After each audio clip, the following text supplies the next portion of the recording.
Friends, welcome back to media talks. நான் உங்கள் மௌனிகா.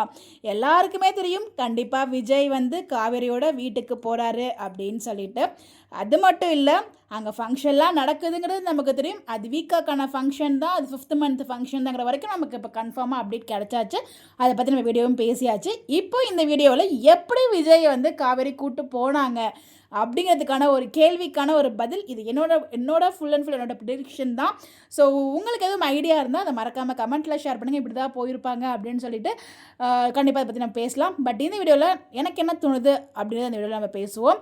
என்னோட வீடியோவை ஃபாலோ பண்ணுறவங்களுக்கு தெரியும், நான் நிறைய இடத்துல நான் மென்ஷன் பண்ணியிருக்கேன். ஸோ விஜய் வந்து காவேரியை வம்பிழுத்துட்டு இருக்காரு அப்படின்னு சொல்லிட்டு. எப்போல்லாம் காவேரியை வந்து பார்த்திங்கன்னா அங்கே வீட்டுக்கு போகலான்னு சொல்லும்போது அங்கே போகவே மாட்டேன்னு ஸ்டபனாக இருக்கிற விஜயாக இருந்தால் கண்டிப்பாக இங்கே வேறு மாதிரி ரியாக்ட் பண்ணியிருப்பார். பட் காவேரி கிட்ட அவர் ரியாக்ட் பண்ணும்போது காவேரி கிண்டல் பண்ணுறதுக்காகவே தான் ரியாக்ட் பண்ண மாதிரி தான் எனக்கு பர்சனலாக அப்படி தாங்க ஃபீல் ஆச்சு. ஃபஸ்ட்டு அங்கே வந்து காவேரி வந்து வீட்டில் ரூமில் இருக்கும்போது சொல்லுவாங்க, அப்போ ஒரு முத்தத்தை கொடுத்து நம்ம தலைவனை வந்து அப்படியே கவுத்துருவாங்க. ஒரே முத்தத்தில் டோட்டலாக காலி பண்ணிவிடுவாங்க. அங்கே போய் யோசிக்கலாமே அப்படிங்கிற மாதிரி யோசிப்பார். பட் அதையுமே அங்கே பெருசாக கோவமெல்லாம் காமிக்க பண்ணுறது, ஜஸ்ட் வெறுப்பே டீஸ் பண்ணுவாங்க இல்லையா. நம்ம எப்படி கேக் வீடியோவில் ஒரு டீஸ் பண்ணதை பார்த்தோம் இல்லையா. அதே முதல் லிட்டரலாக நான் எங்கேயுமே ஒரு டீஸ் பண்ணுற மாதிரி தான் நான் ஃபீல் பண்ணேன். அதே மாதிரி அடுத்த நாள் அந்த அல்வா சாப்பிட்டுட்டு இருக்கும்போது வந்து பார்த்திங்கன்னா காவேரி எல்லாத்துமே தாத்தா தான் ரீசன் சொல்லும்போதும் விஜய் கிட்ட ரியாக்ஷன் பெருசாக இல்லை. எத்தனை பேர் நோட் பண்ணீங்கன்னு தெரியல.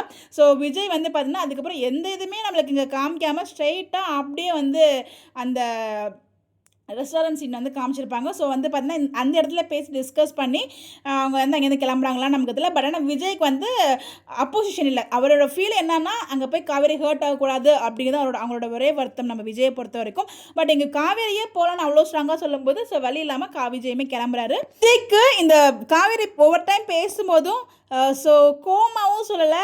வேணாங்கிறதுக்கான ஃபுல் 100% அங்கே போகவே கூடாதுங்கிற அந்த ஸ்ட்ராங்கான மென்டாலிட்டியில் அவர் பேசல.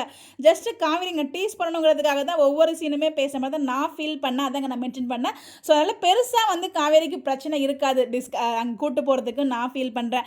நீங்கள் என்ன நினைக்கிறீங்க? எப்படி வந்து இந்த ரெஸ்டாரண்ட் அந்த லொக்கேஷன்லேயே சரி கிளம்பலாம் இங்கேருந்து அப்படிங்கிற மாதிரி டிசைட் பண்ணி கிளம்பிடுவாங்கன்னு தான் நான் நினைக்கிறேன். ஒரு சில பேர் வந்து பார்த்திங்கன்னா இந்த மாதிரி வீட்டை வைக்கிற பிளான்லாம் அங்கேருந்து கிளம்புறாங்க காவேரி அப்படிங்கிற மாதிரிலாம். பட் அது மாதிரி இருக்க சான்சஸ் கிடையாது. பட் வீட்டுக்கு ஒரு பிரச்சனை வரும். மேபி இது இப்படி இருக்கலாம் அப்படி இருக்கலாம். பட் ஆனால் அதனாலலாம் போவாங்களான்னு கேட்டால் போக மாட்டாங்க நான் சொல்ல. பட் எனக்கு அப்படி போகிறதுக்கான வாய்ப்பு இல்லைன்னு எனக்கு தோணுது. உங்களுக்கு எதுவும் ஐடியா இருந்தால் மறக்காம கமெண்ட்டில் ஷேர் பண்ணுங்க. நம்ம அதை பற்றி டிஸ்கஸ் பண்ணுவோம். இந்த மாதிரி அப்டேட் தெரிஞ்சுக்க நம்மளோட சேனலை ஃபாலோ பண்ணிக்கோங்க. விஜய்க்கு ஒரு பெருசாக அப்போசிஷன் இல்லை. விஜய் வந்து எனக்கு தெரிஞ்சு காவேரியை டீஸ் பண்ணிட்டு இருக்க மாதிரி தான் நான் ஃபீல் பண்ணேன். எனக்கு அப்படி தான் தெரிஞ்சிச்சு ஒவ்வொரு சீன்ஸும் பார்க்கும்போது. உங்களுக்கு எப்படி தோணுச்சுன்னு மறக்காம கமெண்ட்டில் ஷேர் பண்ணுங்கள். எத்தனை பேர் தான் நோட் பண்ணீங்க அப்படிங்கிறது கமெண்ட்டில் சொல்லுங்கள். இந்த மாதிரி அப்டேட் தெரிஞ்சுக்க நம்மளோட சேனலை ஃபாலோ பண்ணிக்கோங்க. Bye bye.